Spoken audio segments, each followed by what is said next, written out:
around my story. I am Emma, 23 years old. My life seems very normal. A girl has many friends, goes out, and laughs all the time. I wish my life is really normal as everyone, as I was able, with the help and support of my mother, to live a very normal life to a large extent. Lama and Mary are my best friends, and they are the two who know the problem that I suffer from since my childhood. Now, I've been dealing with the situation simply because I get used to it, but I have been going through different periods in my life, times when I really feel that I love food and eat happily, and feel the pressure of eating, and sometimes I hate eating in a terrible way, but I cannot stop eating. And what happens to me when I eat while not desiring food, it is very ugly, disgusting, stressful, and also vomiting. After that, I will have to replace this food because I am hungry again, and it may happen again, and I keep repeating this. Then I reach this condition. I have to stay at home for a period of up to a whole week. Mary and Lama used to spend with me most of the time. We used to play and laugh and watch movies, and they tell me what happened in college. James was the person I liked the most to go to college to see him, even though I knew that he did not notice me at all.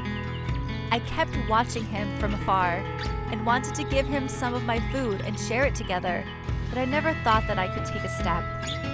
Even though coincidences used to bring us together outside the university and we would meet in more than one restaurant, I would love to go with Lama and Mary and always eat there. Despite all these coincidences, he never noticed me or even caught his attention. And one day I saw James with a girl from our university. They were very happy together. I felt very sad, and I asked Lama and Mary to take me home.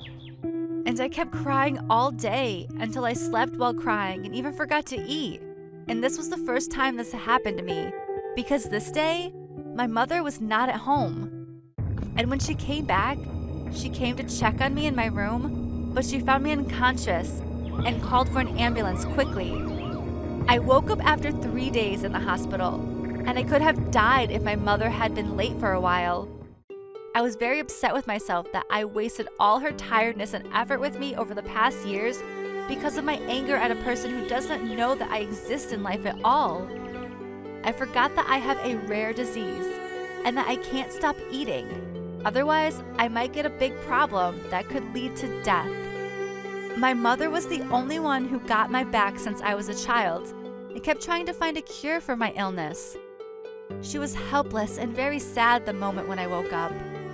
The bigger problem now is that it did not stop at the problem of craving for food, which is impossible for me to stop. I am now a patient with heart disease. I saw the doctor saying to my mother when she was broken down, and this is one of the many problems that naturally occur because of my illness. My condition now is much more difficult than before. I am prohibited from excessive movement, travel, and swimming. I am forced to eat all the time.